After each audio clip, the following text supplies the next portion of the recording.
What's good? What's good? I am back. One and only Paul Masson, live from Fayettenam. Normally I go live on Fridays, 7 p.m. Eastern time, but I've started to go live on Thursdays as well, just to have an extra day for people to review. Damn, I had that on repeat. So we got a guest coming on here soon. We waiting on the guest. I sent him a text. Hopefully he can figure out the link and whatnot. We're live on Facebook, YouTube, and Instagram. Don't look like my Instagram is I'm not seeing nothing on the Instagram. That's weird. Does not look like the Instagram is actually streaming properly. Does not at all. Probably about to end that in a second. So I got a bunch of interviews coming up. Just to keep y'all informed of what's going on. I might have to redo this Instagram. It definitely does not look like it's streaming right. So we're going to end that out. And we'll just restream it on Instagram later. So we got an interview coming up soon. We got Jay Fliz on June 13th. We got Lord Digger on June 12th. He used to be down with Master Ace. We got Michael Myers on June 27th. And we got a female rapper, Pretty P. But we're going to be rescheduling that because they got booked for a show on that date. So they got to pick a new date. And we still got Swayzak of the Goats coming on as well. Yeah, so it looks like they were having trouble on Instagram. Let's see what's up. Hold on. Let's give him a little bit of time to come in. Also, I got some interviews on the Paul Pickett podcast. Tomorrow we got Stephen Tomahawk Townsend. That'll be 6 p.m. Eastern time. And we got June 8th, which is Sunday, 6 p.m. Eastern time. We got Francesco Richie as well. All right, so here's our guest. We about to go ahead and bring him on. He actually used to be part of our R&B group back in the days. Some of you cats might heard of For Sure was the group. He also is the guy who discovered Dina Howard and produced for Dina Howard. He's also 1/3 of Dizzle brand owners, and he's actually dabbled into the movie business as well and spent decades in the music industry. Let's bring on up. We just lost him. Let's see if he comes back on. Damn, it's looked like he popped out. Up there we go. All right, let's bring him on. One and only Livio Harris. Livio, What's what's up? What's good? up? What's up? What's the deal? How you feeling out there? What's the weather like? Oh man, sunny and sunny. Can't complain, man. Can't complain. You know, Very, very sunny. we got nothing but rain over here. Oh wow. Sorry to hear that. Yeah, it's like 80 some degrees. You know how it goes. All Chilling right, out here. I've been doing my research. I like to do research on, and there's a lot of stuff. So I don't know if we're gonna be able to get to it all because I do want to get to some Dizzle stuff, some things with the movies with your cousin and whatnot. But let's start here. For Sure, that group. So how did y'all end up forming that group? Well, actually, so I'm from Kansas City, and most of the I'm from Kansas City, and so most of the members, well, Damon Thomas, who's part of the Underdogs now, and my other guy Bud Ford, we are from Kansas City. So I came here first from Kansas City, '89, and then I brought them out, and we hooked up with our management, which was Kurt Woodley at the time, and Charlie Davis. They were with Uptown Records, so they got us to deal immediately with Andre Harrell, Uptown. The group kind of had already formed. We were like producers and songwriters in our own rights. So when we came together, we was following the guy and the guy trend, and we like, yo, we want to be like that. So formed the group, got the deal very quickly actually on Uptown. And Uptown back then was the Rock Nation bad boy today. They had Father MC, Jodeci, Mary, Guy, I'll Be Sure. So it was the premier label to be on. So we were blessed to be on that. And y'all's manager, Kurt Woodley, he's the guy that discovered Mary J, right? Yeah, he managed Mary J. Blige. He managed discovered her and Jeff Red. Went on to discover Alicia Keys. He was VP of A&R at Uptown, who kind of talked Puff. Pretty much got him his job back then. But yeah, so Kurt Willie's the inspiration to me, and still to this day we talk. It's like my dad. It's like my mentor. And how'd you meet Kurt? Kurt, actually, Damon Thomas's mom, believe it or not, worked at General Motors, and so she met this guy Reggie Johnson, that worked Okay. there as well, and he was partnered with Kurt and this other guy, Charlie Davis. So they had formed a management company. So basically, it was more like General Motors workers talking together. My son has a group, and the rest is history. Now I seen when you did some background vocals on a gangster rap group, HWA. I guess that was Hoes with Attitude. Wow, you digging in the crates, huh? Yeah, Hoes with Attitude back then. It was NWA, and then all of a sudden there's these girls out of Chicago, real sexy girls out of Chicago called Hoes with Attitude. So, I was part of. We produced some records with them, and then we had background vocals on it as well. That's crazy. Yeah. And then so there was something about this remix y'all did with Jeff Red's Love High single, and it was a radio version. What can you tell us about that? Yeah, so Jeff Red was a label mate at the time, who's still doing it to this day. And he had a big, big record called You Called and Told Me. That's still one of the classics. But he was a label mate. They had the record, which was already popping. And they Damon, who was real prolific with the music side. And they were like, well, for sure, there's a new group on the label. They producers as well. Let's give them a shot at doing a remix. And so we got lucky enough to do that remix that still plays to this day, actually. It's crazy, like And 35 years later. I'm actually not familiar with Jeff Red. Like, when was he out? Like the early '80s? Yeah, 91. Yeah, Oh, 91, 91? 92. Okay, Yeah, 91. yeah, Yeah. he's a good R&B guy. He was definitely at the forefront. Uh, Most New Yorkers definitely know him, but Jeff Red, yeah, he was a thing. He was a thing, and then 35 years later, he's still doing it. So, as a group, y'all's debut album, what was it called? We Can Swing It. It was released 1993, distributed by Sony Music. You had a couple singles, Innocent Girl and Try and Find a Way. They both made a presence on Billboard. You had 115 and 122. Well, like, what was the feeling like at that time? Yeah, it was popping back then. That was the era of the guy groups. It was it was for sure. It was intro. It was it was those groups in that era. And just to recap, so we were on Uptown MC first. Okay. At the time, they signed Jodeci, and then they signed us like a week later. Week later, so Oh, Andre's so y'all thing was signed a week all after Jodeci? yeah, week after Jodeci. That's So crazy. Andre's thing was like, I can't have two bad boy type groups, on the label. I got to switch it up. So he had this thing like Mary was his Aretha Franklin, uh, you know, Jodeci was his Bad Boys of R&B. We want to be Bad Boys R&B. So he was trying to put us in some Temptations, some suits, and do some Temptations. I'm like, nah, we ain't really feeling that. We want to be bad too, right? So he like, I can't have two of the same. So he kind of left in a good way. It wasn't bad.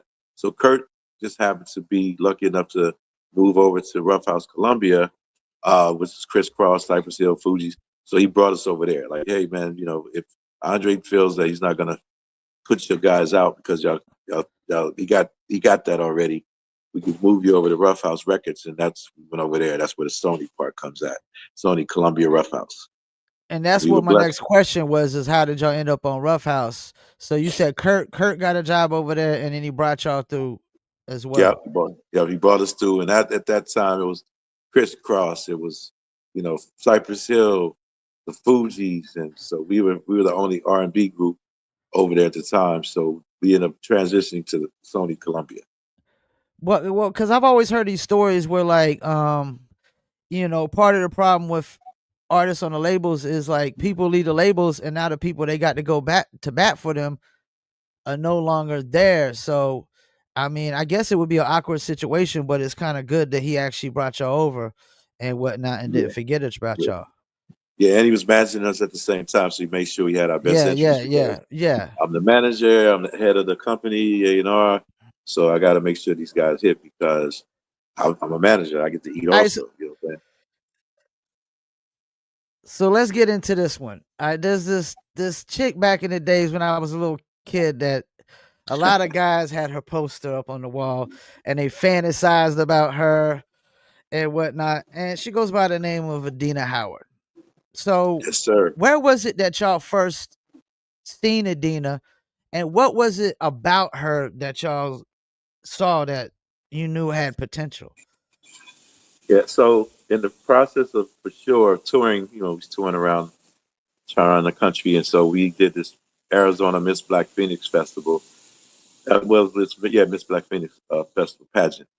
So we performed there, and after that, we was in the lobby signing autographs, and she walked up boldly and was like, you're gonna need my autograph one day. And I'm like, what? Who is this girl? Right? So she starts. I said, sing something. So she wasn't the greatest at the time, but I just Yeah. love the fact that she was bold and she didn't care. And so I said, so we kind of linked. Well, I kind of linked with her uh, at that time, and we just built a bond. And so me and her start, just talking over the phone one day, and she was like, I said, I got to figure out what I'm gonna do with her because I got to, keep it simple and write some fly stuff, and come up with some fly songs. So uh, I was talking to her one day, and she slammed the door in the background. This is a crazy story. Slammed the door in the background, and she said, cursing in the back. I said, damn, what's going on? She said, I had to kick this dude out because he couldn't get down. He couldn't do. I was like, whoa.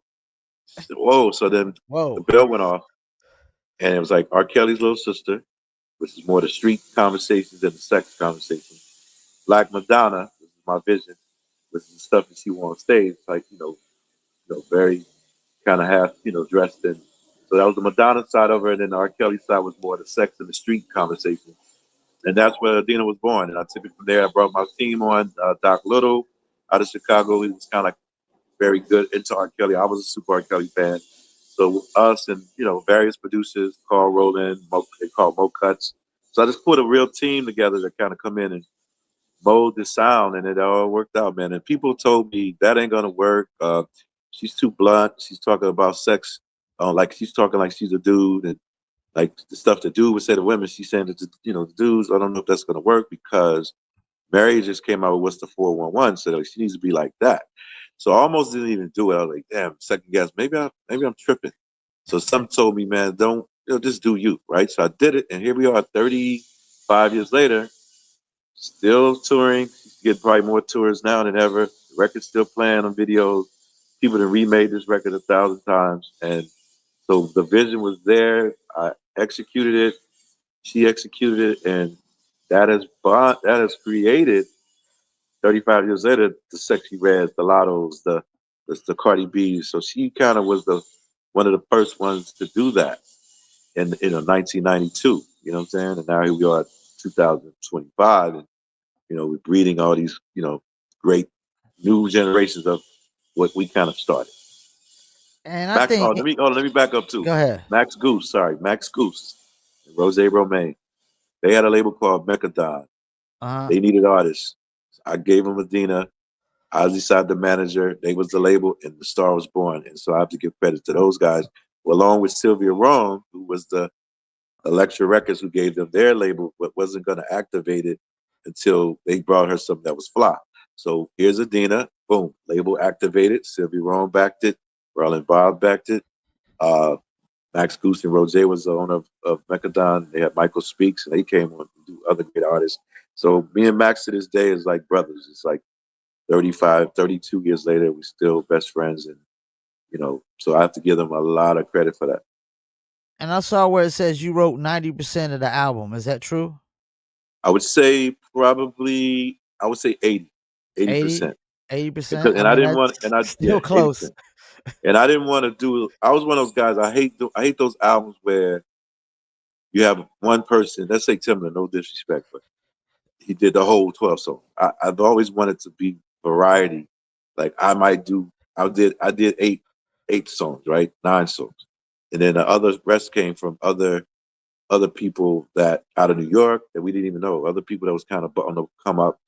And so Doc Little was like my guy. It was like me and him were like Jam and Lewis. So, it was one of those things that, you know, I like it because it's variety. It's diverse. So it's almost like a mixtape. So that's why today I get people calling me saying, man, I just went and bought that album again, 30 some years later. Like the record still sounds fresher than ever because it's more like a mixtape mentality versus this Livio doing the whole album. And then there's another guy, G Man, they call him, that actually came in and did a lot of the great records with me as well. So I'm just trying to give props, man. I'm never gonna be the guy that's like Livio did Like, that. No, yeah, I did no, it no, all myself. no I Yeah, in team, right? No I in yeah, team. yeah. Team Dizzle, Team Dizzle. So you co-produced for CC Peniston. What albums was that? Well, CeCe Peniston was a good friend of Adina Howard before Adina Howard.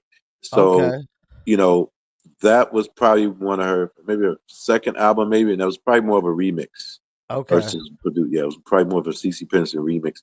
And like I said, Damon Thomas was, I don't know if people are familiar with the Underdogs. Who's not, right? Underdogs is like, they was R&B kings in the 90s and 2000s. How you gonna act like that? Tyrese, Listen, Beyonce, Chris Brown. I mean, they were kings of R&B as far as producers. Harvey Mason Jr., who is now the chairman of the Grammys, believe it or not. And then you have Damon Thomas. They were partners that did all these mega hits, and then how it goes. They split off, and then Harvey became this guy over here. Damon just did some Usher records, and they still doing great things. So Damon was our musical guy for this For Sure sound. And believe it or not, it's crazy. I was scamming through some stuff yesterday, and they had a For Sure album for $37. I'm like, are you kidding me? wow. But it's like, so people are calling us to this day because that's the kind of record people should go back. It's called For Sure, the number four sure, but you have to put maybe like For Sure Rough House Records or For Okay, Sure Sony. But if you listen to that album to this day, it sounds like a classic. And we're talking about remastering and putting it back out. But people are hitting us from Germany, France. Man, I'll give you $500 for the CD. I love that album, man. I can't find it nowhere. So it's one of those things, man, that is organically still popping in R&B, and we're gonna probably just go back and remaster it and put it out again just because. But that's the history of For Sure. That's the history of Adina. And then you got Dizzle, obviously, and then my time at Epic Records with Max Goose, who and Dave McPherson hired me, and Max found did the B2K. So I was a part of a lot of great eras of genres and eras of the game. now I saw this. It says Harris also became executive vice president, creative U.S. for Notting Hill Music Publishing and managed John B. You managed John B? No, what it was that as a guy named Oz that was managing John B, and I was kind of Okay, assisting Oz. So it was more like people okay. get it mixed up. Like, so I was kind of behind the scenes helping Oz do things. So you could potentially say I was a part of the movement, but Oz Sachene was actually the manager at the time. And John B's last record was pretty good. Like I did a little bit of playlisting on that, and it was a really nice record. Yeah, yeah. I did So do his pub deal at Notting Hill, though. Just going and segued into Notting Hill. I did do his pub deal over there. So now we want to tap into Notting Hill. That's a good era for me. so there was this interview you helped me get. This guy named Melvin Riley, ready for the world. Like, how long do you know Melvin? Like, when y'all build a relationship? Melvin, I met him in '91. I was doing a Dina Wow. Howard. I needed a clear sample. Yeah. Uh, I got introduced to him by this guy that cleared samples for us, Dennis. And Dennis turned us on to. He said, "He want to talk to you. He cleared a sample for damn a little or nothing, but he want to talk to you." So we kind of connected. I said, "Dude, I'm a fan. I'm a super fan of Ready for the World." And he used to come. He was in Flint, Michigan still, but he used to come here all the time. We go kick it, party, kick it. We became friends. So Melvin is, to this day, he's putting out great records. I'm helping with that still. Honored to be a consultant for his modern day project from the '80s to now. He's still doing records and Ready for the World still touring. So that's my relationship with Melvin. It's like a brother. But 91 to now, it's for 30, 32, Yeah, 33 that's a years. wow. That's a wow. 30, yeah, yeah. Now I also see it says you work with Keith Sweat and Maya. Is that true? Keith Sweat, we did remix for Okay. Keith Sweat. We used to do a lot of remixes back in the day. So we would go take a hit record that was already dope and remix it, and they would give us our credit as producer, on that particular record. So how would that work? Y'all would go, okay, so you got the hit record, y'all go and remix it and y'all release it? But they release it, the label. The You know, in the label will '90s, that was, release it. yeah. In the '90s, Okay. that was the thing. If you notice, in the '90s, if anybody put a record out, they would Yeah. go and get somebody to remix it and make it try to do better, like, remixed by Timbaland or remixed by Al B. Shore. So they would remix these records and take a record that's already kind of popping, or sometimes the record is doing okay, but it ain't really going where it's supposed to go. Then labels back then were known for saying, we got to get somebody to remix it right now. We got to get Mustard to remix this joint. And then So they Mustard would go put to it, somebody else and remix it, basically. yeah, Mustard would remix it. Or whoever, at this point, I would do Mustard example. One of Yeah. my artists put a record out, like Melvin put a record out, and the record's doing good, but it's not exploding. Let's get a remix real fast to give it a different personality. So I would go get Mustard, take this record and make it into magic. And then Mustard gonna put his twist on it, and now the record's starting to explode. Sometimes the remix does better than the actual record. Now you still have the original artist on the remix? Yeah, and we take Okay. their hit and remix the track. It's more remixing the track and making the track something special. Like I said, So let's imagine taking, "Love You Down" by Ready for the World and get Mustard to remix it, and then Mustard put his twist on it. Now it's a whole nother life. And a lot of times, records would last back then was like 90 days. Record lasts, and then it starts to trickle off. And they like do a remix right quick to keep the yeah, lifeline yeah, going. They'll do a yeah. remix, extend it another 2, 3 months. So a single will be like 5, 6 months lifeline based on the remix helping keeping it going. You know what I'm saying? Now, did people remix their own records back then like that, or were they just kind of more outsourcing and going out to do I the mean, if you're a remixes? dope producer within your own right, yeah, you would remix your own. But a lot of times, Yeah. it's always who was hot at the time. Like let's just say at that time, maybe Teddy Riley, example, right? Okay. Oh, Yeah. Teddy's the hottest thing popping. Anything he put out goes. Let's Get get him to Teddy to do the remix remix. it. Yeah. So Teddy Yeah. would remix it, and he'll put his twist on it, and now everybody, oh, that's the Teddy remix. Oh shit, Teddy flipped that, made it 30 times better. You know what I'm saying? And that seems like nowadays that should be like the standard for all really big hit records is you gotta have the remix, man. Like P. Yeah, they Diddy's like the should. king of remixes, right? P. Diddy's like the king of remixes, ain't he? Oh yeah, Bad Boy was crazy back in the '90s. They was this had his whole team, the Yeah. Hitman. They would flip everybody's shit.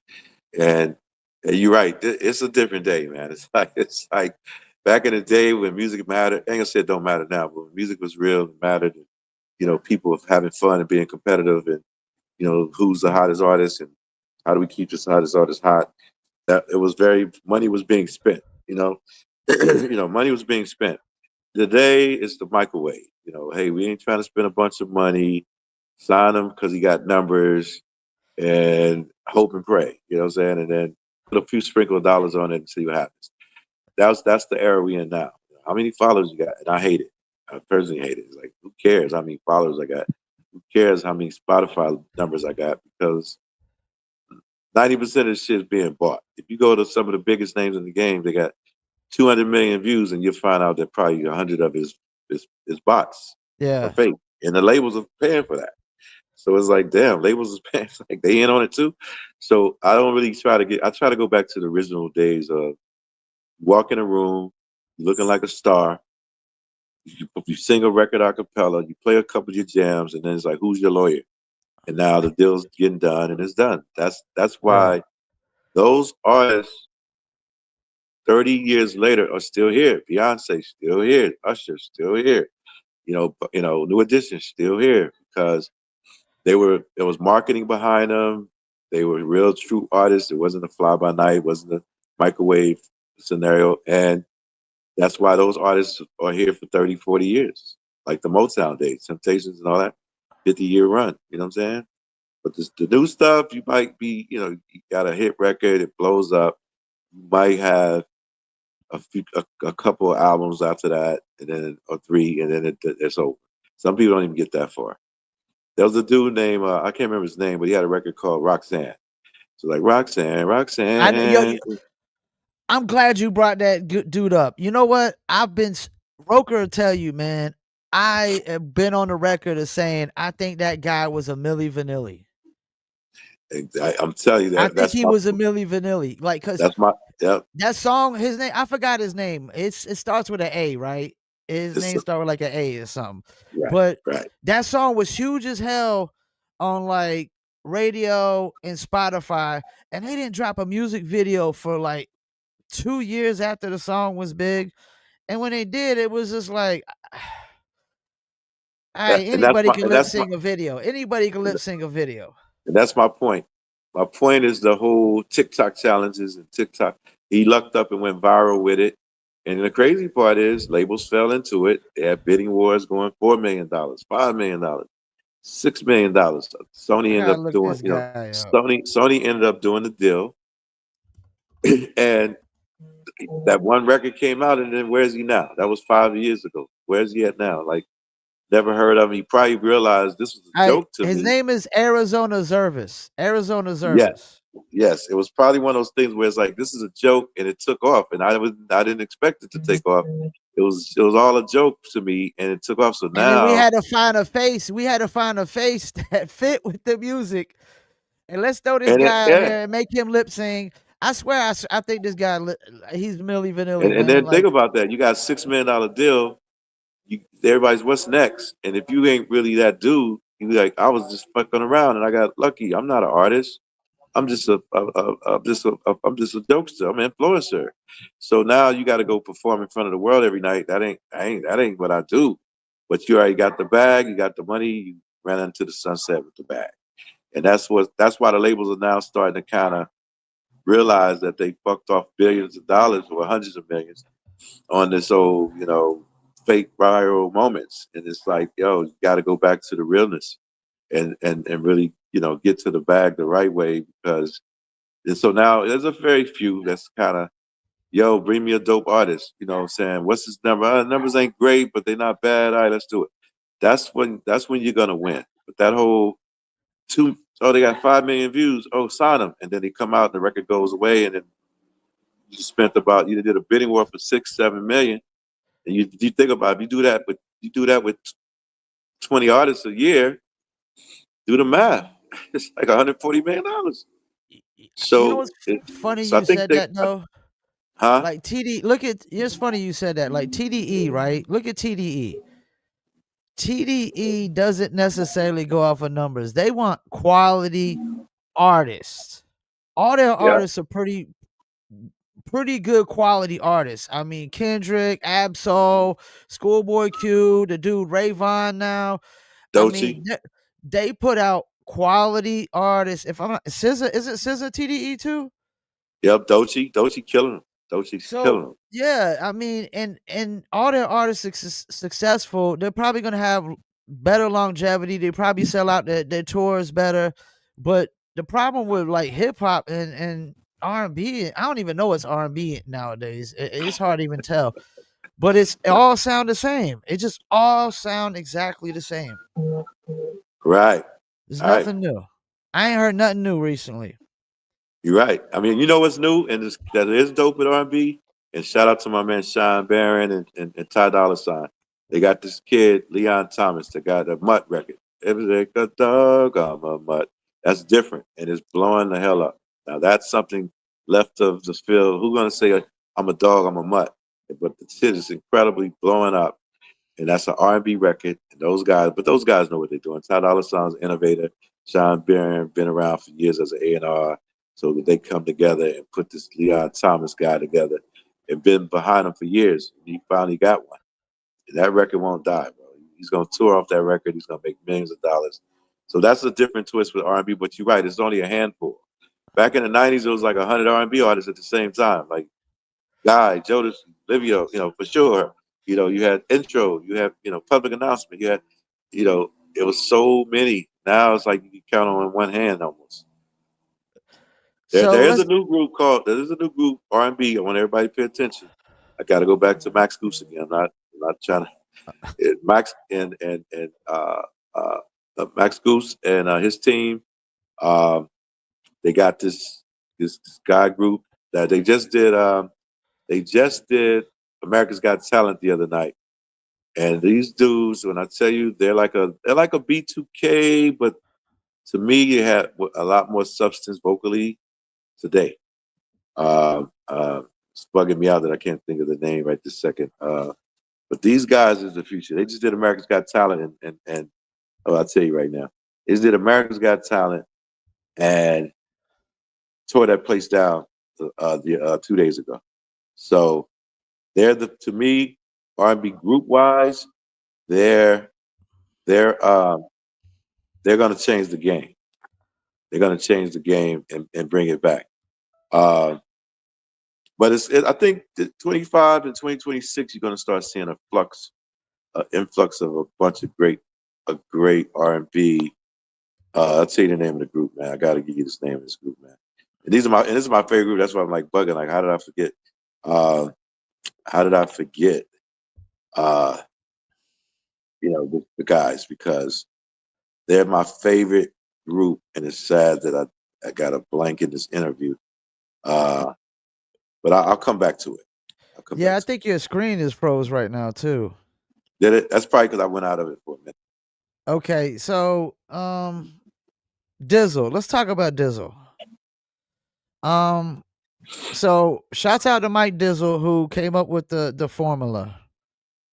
And but from what Roker told me, you and Roker are the ones that kind of like packaged it and kind of really went forward to make it a real plan. Like, what was it about Dizzle that y'all was like, yeah, y'all were willing to bet all y'all what y'all had on it? Well, basically with that, we used to go to this spot called the GS Sports Bar.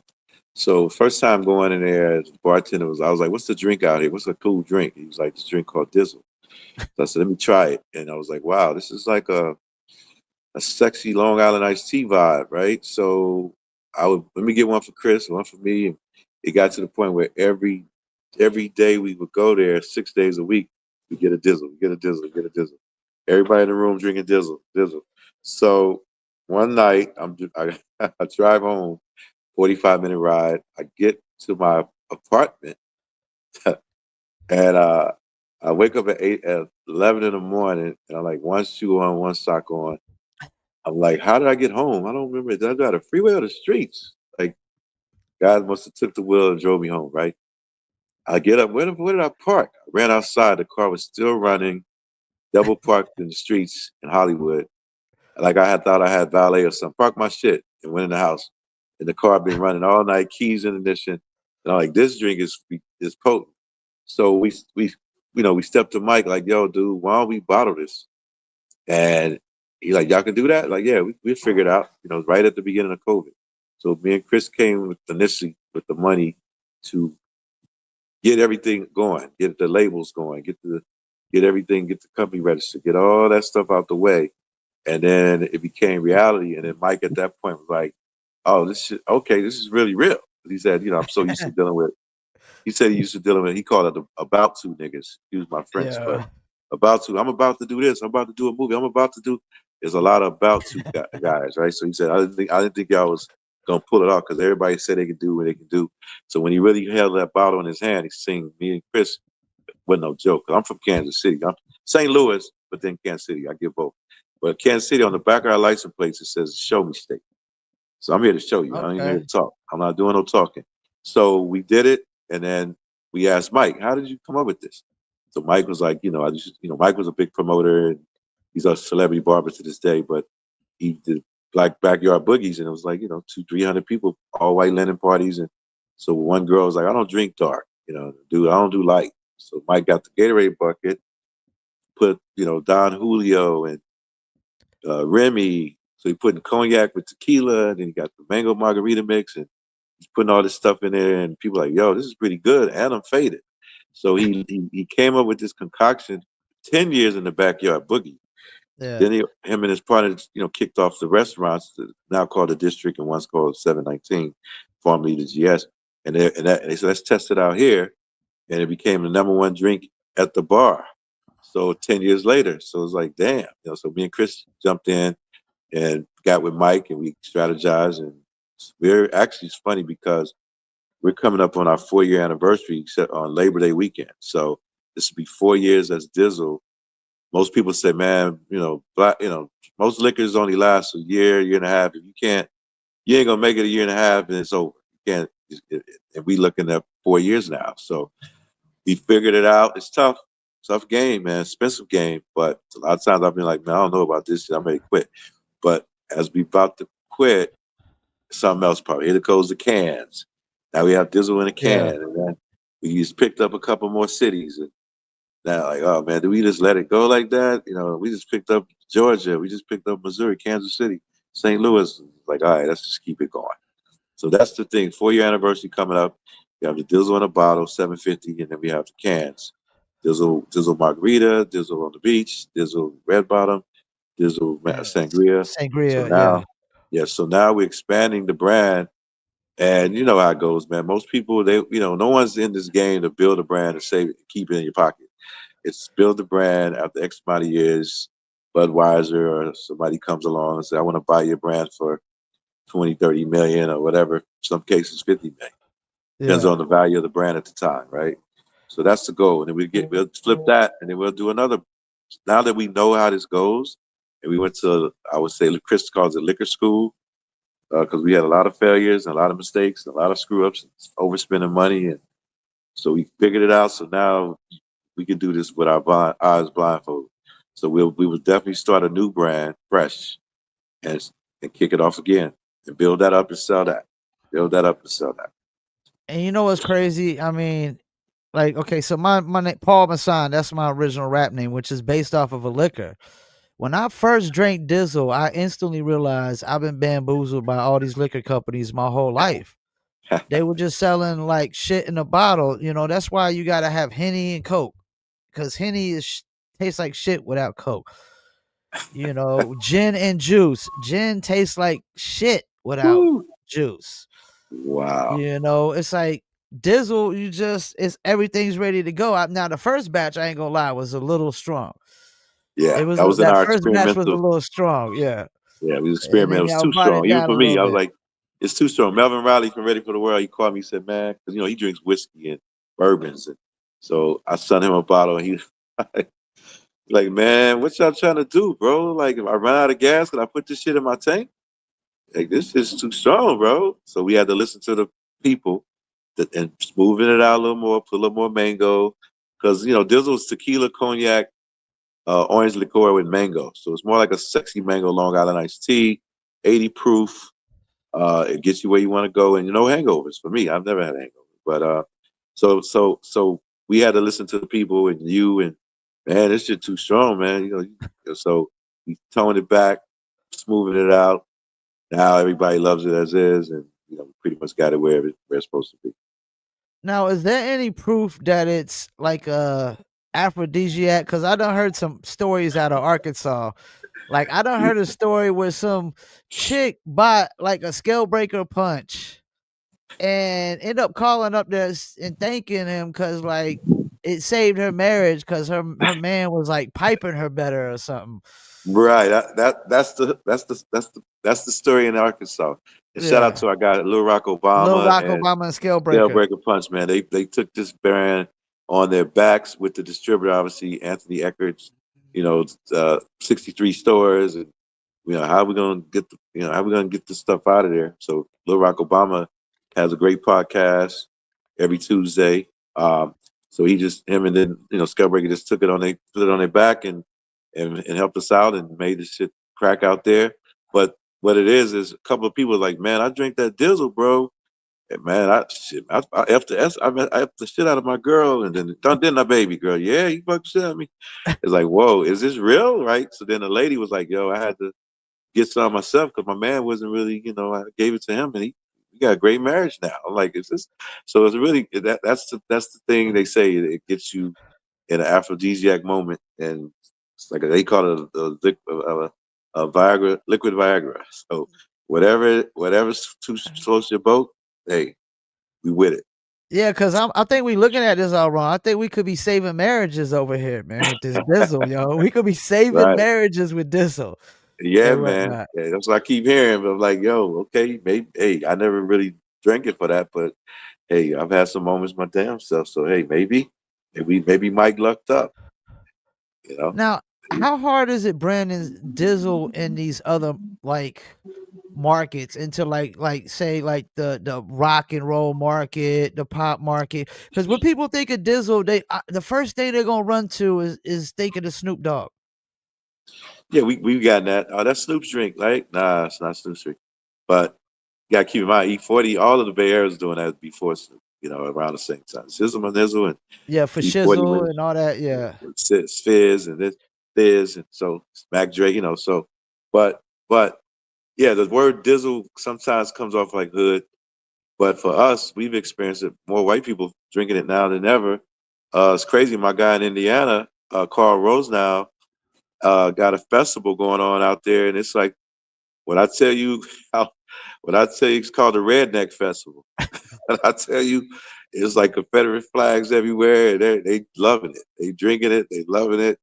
It's like so white America is really thinking it's cool. Like, oh, this is cool. You know what I'm saying? So, hey, man, we here for everybody. We didn't tend to. I tell Mike all the time, we don't want this to be a hood drink. We don't want this to be a Yeah. hood strictly for the hood. No, we like MD 2020 and Wild Hours Road. That's some hood shit. No, we want the world. We want Africa. We want we want London. We want white America. So, and it's crazy because our distributor in Kansas City, they are. I ain't gonna say they're scared, but I'm assuming they're scared to go to the hood. So, a lot of the cases in Kansas City are in the outskirts, all the Okay. suburban stores and all in St. Louis, 40 minutes away from the hood. Like, why you gotta drive way out there to get a bottle of this? So we now changing that by having a representative, Rocca Patterson, and out there in Kansas City per se, and then my sister's going to jump on in St. Louis. So, uh, uh, so what it is they're bringing it to the hood.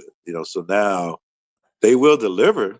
If the hood calls and say we want 3 cases, they will deliver. They're not gonna not deliver because it's about money, right? But they just personally don't never thought of going to the hood to deliver Dizzle or anybody's drink. So now we got these great representatives, Brandocious and people like that, and Rocca, that's putting the word out, and they're getting the hood familiar in the hood liquor stores and the hood bars. So now, if a hood bar says, "Hey man, I want to get 2 cases of Dizzle," they're gonna definitely deliver. But them personally, they're not designed to deliver, to go and push this in the hood. But we changing that on our own. Yeah, and Michael Jordan had a saying back in the days that I thought was just brilliant with, you know, people try to get him to play politics and he said, "Hey, yo, Republicans buy shoes too." You know. Right, So right. it's if you want to make it for everybody, you can't just like that's the thing. You can't pick sides and play politics. You just got to make it for everybody. You know what I'm saying? And Dizzle's a cool sounding name. It just really is for a liquor brand. Yeah. And see, and our attitude from the gate was never, we're gonna go to Compton, Long Beach, man. We're gonna go hood, go hardcore hood. We like, nah, man. We going for the Ciroc. If you know the Ciroc Diddy, bless whatever he's going through right now. He's Yeah. still, yeah, bless whatever he's going through right now. But Diddy still can't take away his greatness. So this thing was branding. If you've seen Ciroc, you've seen beautiful women, you've seen the parties, you've seen Leonardo DiCaprio, you've seen white America, you've seen white actors, you've seen, you got the beauty. So it was a lifestyle. So it's more of a lifestyle mentality.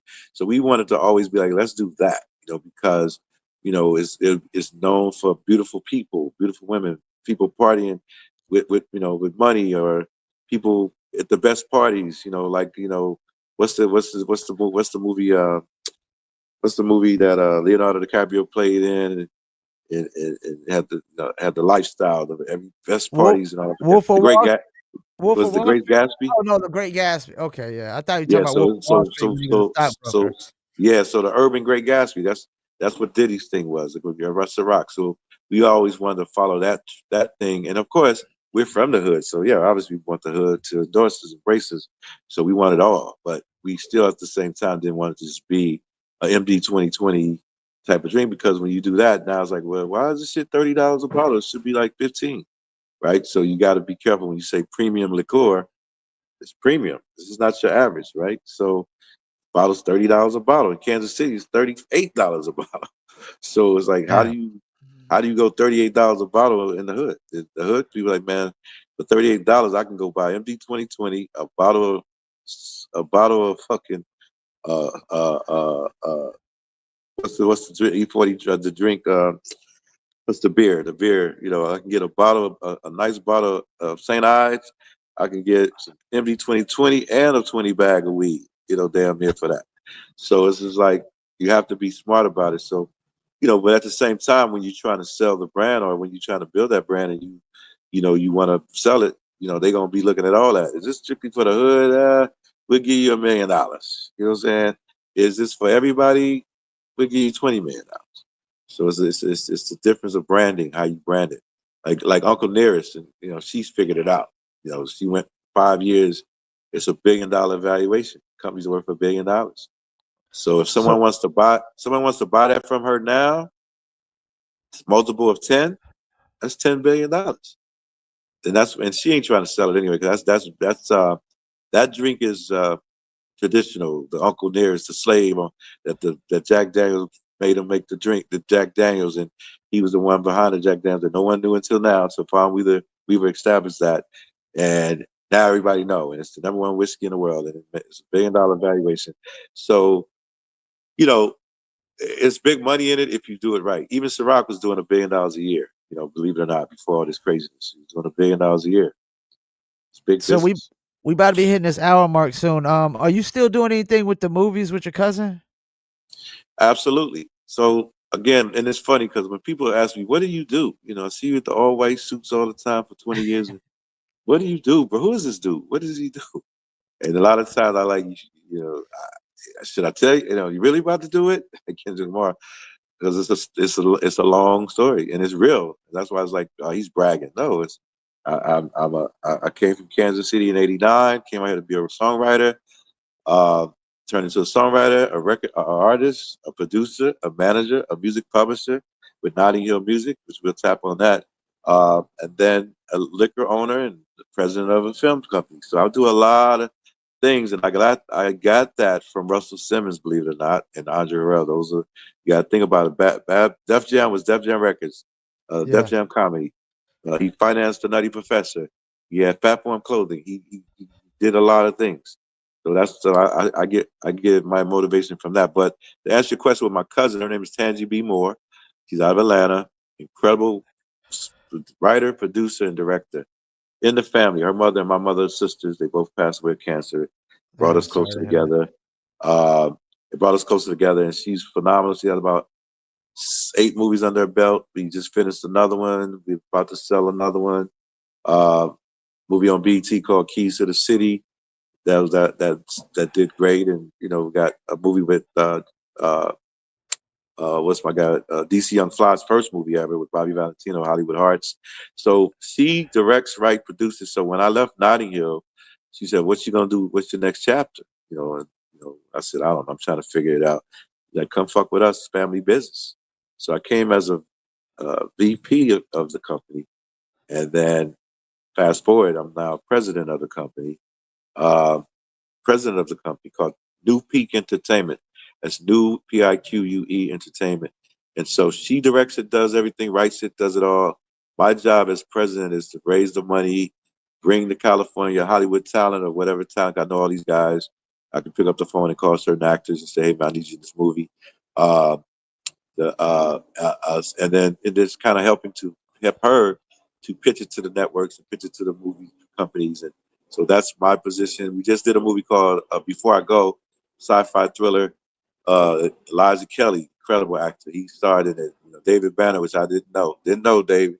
That dude's a super beast in the acting games. You go Google his movies and television, you'll be like, "What the hell?" And so him, the chick from All American, the mother. We had Mary J. Blige's daughter in Power. So it's a so we doing these great movies. We're trying to do them reasonable price, uh, and I'm the president of the company, and we're building into our own little Tyler Perry style, concept TV and film. So we're proud of that, and it gives me the opportunity to put Dizzle in the movie or put songs in the movie that are people that I know that got hit records, and put soundtracks come with every movie. And I'm trying to talk to Top Dog, as you said, TDE earlier, to try to do a venture with Top Dog TDE where we do all of our soundtracks through TDE, and Top has invested in a couple of things with us, and we're about to do some things with him as well.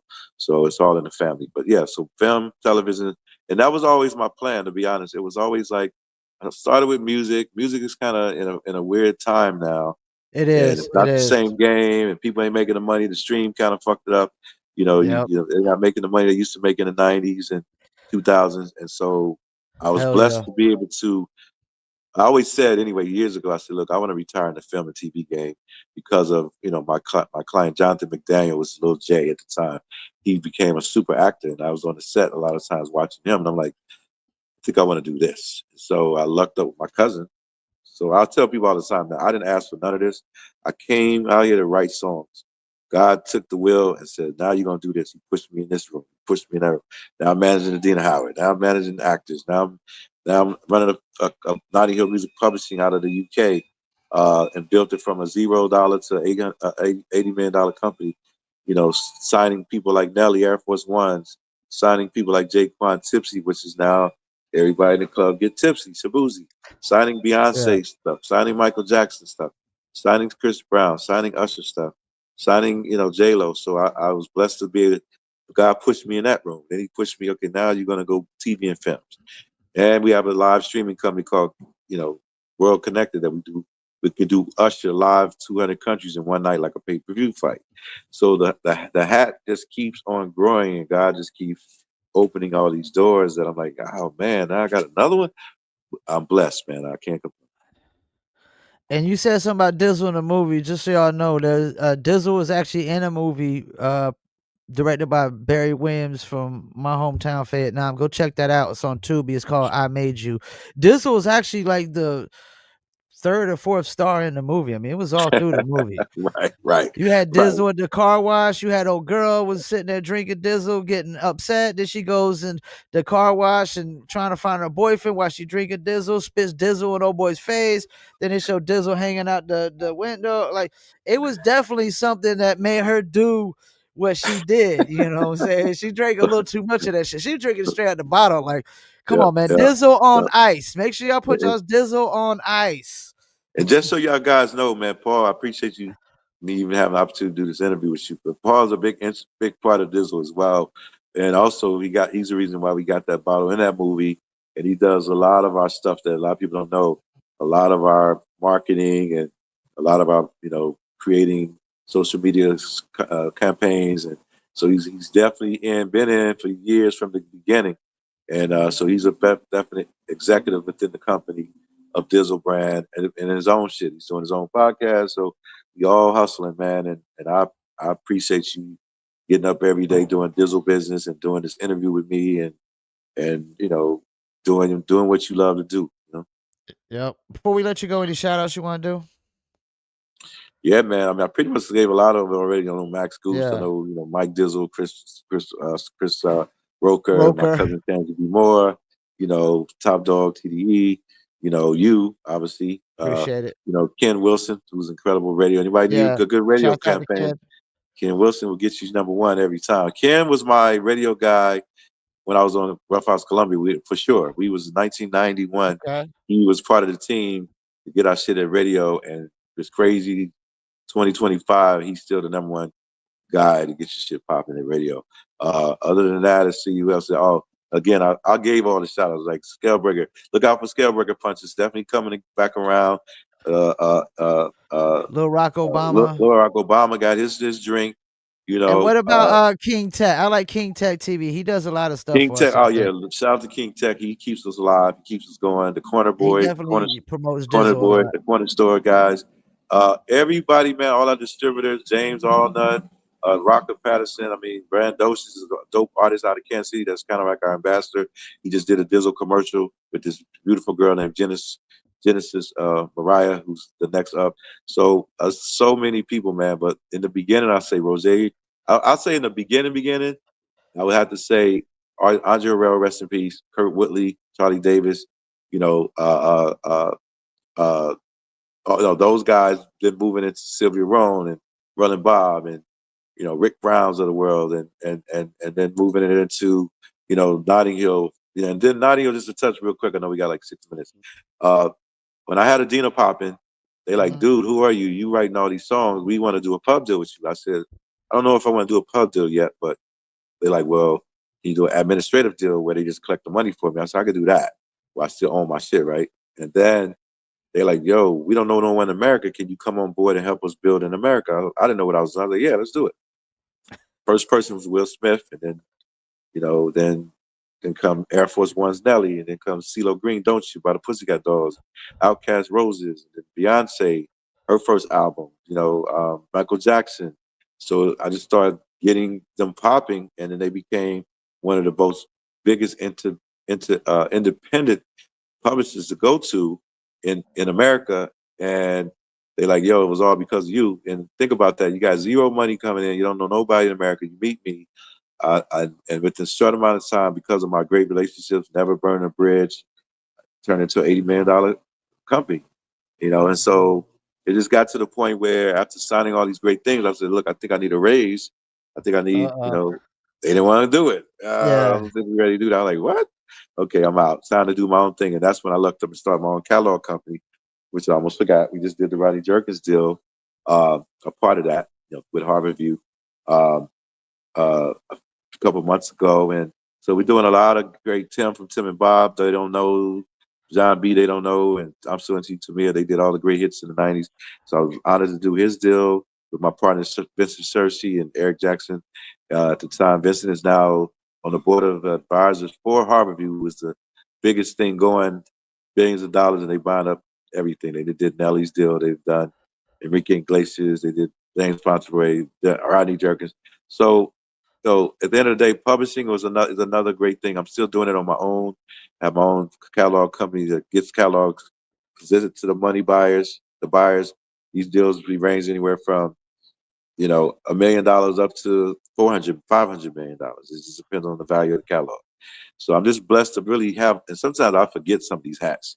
To be able to do all this and still be here 35 years later, it's my 35-year anniversary, and still be able to do that and be inspirational to some people, most people. And so people say you're a legend, but I'm just Livio. Why do you think everybody's all of a sudden selling their catalogs now, though? Because they're smart. It's like back in the day, people like, Nobody I wanted don't to want to, do that back in the days, though. I don't want to sell it because I want to save it for my kids and my kids' kids. That kind of shit. When Prince died, their families fighting for 8, 9 years to figure out who gets what and who was this and who's worthy of that, and it was ugly, and they end up getting it together. But it was like, man, Smokey Robinson. Hey, man, I could do this deal, 80 million or whatever. Put that money, take some of that and spread it around my kids today. Put it in an account that says get that money later. That's a better way of doing it. And so, because what usually happens is people die, and when they die, the people that's left behind don't know what to do with it. They don't know how to do with it. It's a mess. It's just so it's kind of like if you got the opportunity to sell it and get your bag. Think about the Dream. The Dream did his deal years ago when it first started, and I ain't gonna get into how much he got, but people are like, why would he sell his? He took that money, invested in the Burger Kings and franchises and restaurants that people don't even know. And guess what? After that, he lucked up and fell into the Beyonce camp. So he's writing everything for B. Oh Guess shit. what? That's a whole new catalog that he could sell 4 or 5 years from now and maybe worth 200 million at that time. So people are selling it because they look at it like, okay, if I sell it today, I could get 100 million, or if I sell it, I can get 20 million. But if I don't sell it, I'm getting the catalog. Let's say 200, let's say 20 million. To get $20 million today, you have to be able to be generating 2 million. So it's a multiple of 10 years from now. So let's Yeah. say you're making $2 million consistently over the years, consistently. Then it's worthy of $20 million today. If you Yeah. want to not do a deal and just keep getting that two and that two and that two, it's going to take you 10 years to get to 20 million. So do you Yeah. want to get to 20 million today, or you want to wait 10 years and hope that the catalog don't start dipping and depreciating? And now And it's that's just what I starting to think go. it is. I think it's the fact streaming is devalued the music, it's depreciated. It's free already on platforms like Spotify and YouTube. I mean, because even Migos, when old boy passed away, right when he passed away, they sold the label sold a bunch of that catalog because the Migos ain't never gonna be the same again without Takeoff. Right. Their Right. And stocks they did. I think they did was plummeted. like 200 million. Nelly's was 100 million. So it's big money business. So think about that. I can get 100 million a day. I can invest in properties. I can invest in real estate. I can invest in the restaurants. I can do all that shit that's gonna make money for me while I go to sleep. Or I can sit here and keep chasing this $1 million a year for 10 years. I got $1 million a year for 10 years slowly, and then hope that it doesn't depreciate. Now it's down to it's not worth $1 million. It's not worth 10 million. I mean 100 million. Now it's only worth 80 million. And it's only 70 million. So he's smart. But even with him, he was smart. He says $100 million deal. I just want 50 of it now. So I only want to do half. Still own the Okay. other half. So he got 50 now. And if he ever go broke, because hopefully not with 50 million, hopefully he lasts forever. Yeah. If he ever goes broke, he can go back and grab that other 50. So that was a smart strategic scenario with him. Most people, Yeah. just sell it all and be done with it. But And that Nelly answers your was question. actually one of the biggest debut hip hop artists of all time at 10 million sold first album. I mean, he was huge. Yeah. So think about that. How valuable that is. 20 some years later, 30 years later, you still worth $100 million your catalog is worth 100 million. That's why a lot of people do want to keep their publishing. But when you get to a certain age in life, you be like, dude, I'm 60. What the fuck I'm gonna do? I might as well just cash out, give my kids their money now, so they're not fighting over it when I die, and live the rest of my life. All right, before we go, let you go. Anything else you want to say? That's it, man. I just want to say to everybody out there listening, or whoever may hear this thing in life, is that you never give up, never take no. Man, you know how many doors I got slammed in my face? You know how many no's? You can't do it. It's not gonna happen. It's impossible. And I look up and I'm like, God damn, I did that. I really did that. I did that too. I did. So I say, just in leaving, whatever is on your head, whatever's in your vision, do it. Even if it sounds crazy, these people are gonna tell you it sucks. It's crazy. Those are haters. Do you do what you believe in? Because guess what? It's gonna happen. It's just about how dedicated you are. And now you can look back and say, "Damn, if I would listen." Like with me, Adina, that ain't gonna work. She's too freaky. Nobody wants to hear that shit. And I almost didn't do it. And I did it. Guess what? I'm getting in clubs and bars 30 something years later. That's the dude that did Adina. Nobody gives a shit probably, but it's like, yo, let him in. He discovered Adina. He did. So and I made a name off of that. So I'm Livio Harris because of the Adina moment, and I was able to take that and do other things. So thank God I was able to not get stuck in one zone. I got stuck in a lot of zones. And my motivation to being a manager is Michael Bivins. Michael Bivins from New Edition. At the time was BBD. He I met discovered him Boys and before. Men. He discovered Boys and Men.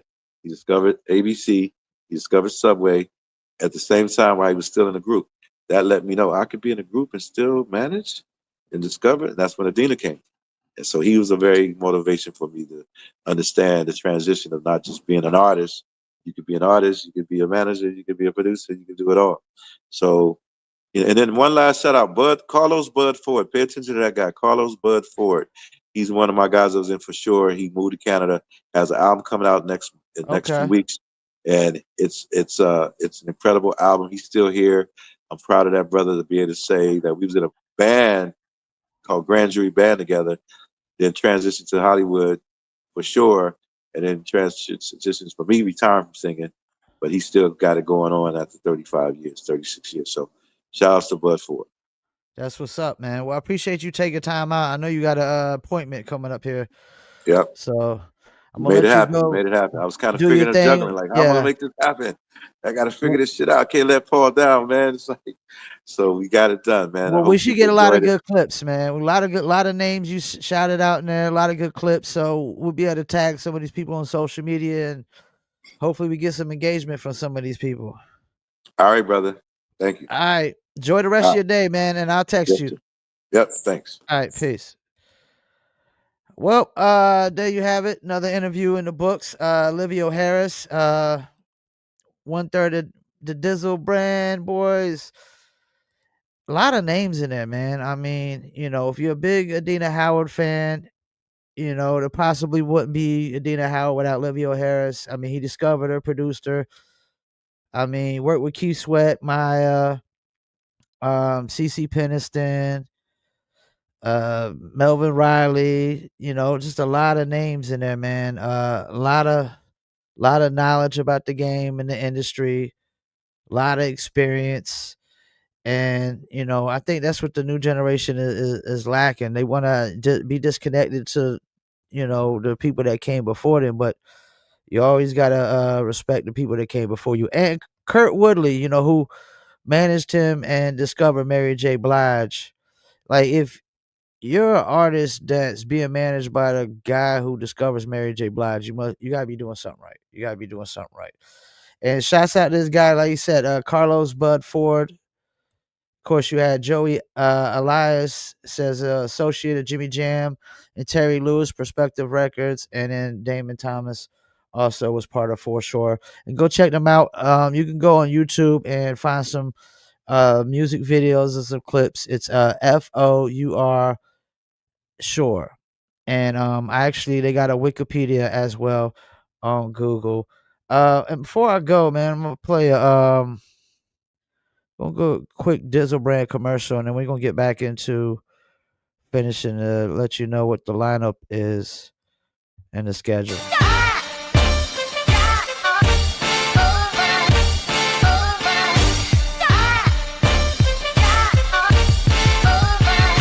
That Dizzle ain't no joke, got me addicted, ain't no coke.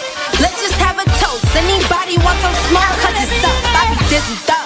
Catch me sipping with my double cup. Can't just have one, you gotta double up. You pour it, gotta watch it bubble up. I ain't gon' lie, I cannot get enough. With Callie said I need another one. Gon' have you coming back for more, but go get it while it's hot. Before it be sold out in your stores.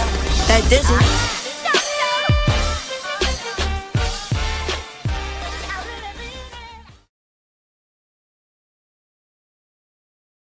That's right. I really mean it. You could Dizzle too. Dizzle is a premium luxury liqueur mixed with agave tequila, cognac, and orange liquor mango mix. Throw your Dizzle on ice and it's nice. Want to order your very own bottle or bottles? Go to dizzlebrand.com. Click on our locations. I recommend Emilio's Beverage. Must be 21 and over. Shipping and handling is included. Also on that link, there's actual store locations in Kansas, Arkansas, Georgia, and California, and should be coming soon to a city state near you. All right, let me go to the schedule real quick. So we still got, like I said, we still got Sway Zaga the Goats June 19th. Pretty P, we gotta reschedule that. I gotta check the email, see if they got a new date. Jay Fliz, who got runner up for Song of the Day in the music reviews a couple weeks ago, June 13th, 7 p.m. Eastern Time. Lord Digger, June 12th, 6 p.m. Eastern Time.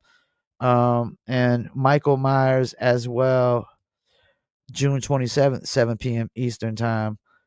And he definitely got a dope album. Go check him out. And also, Paul Pickett Podcast. We got an interview tomorrow on Paul Pickett Podcast. Go follow me there as well. YouTube, Facebook, Instagram, everywhere else. That's June 6th, 6 p.m. Eastern Time. And then it's Sunday. We got Francesco Richie, June 8th, 6 p.m. Eastern Time. And then just set up today interview with BKFC fighter Robert Armas. That's June 10th, 7 p.m. Eastern Time. Got a lot of interviews coming up, man. So appreciate y'all tuning in. Remember, live on YouTube, Facebook, Instagram. And Instagram apparently didn't stream today, so I had to restream this interview right after on Instagram. And also upload the Rumble, and the audio version goes to Spotify, Apple, Amazon, Deezer, TuneIn, Stitcher, Slacker, iHeartRadio, Player FM, and much, much more. I appreciate y'all tuning in. Peace. And I'm out.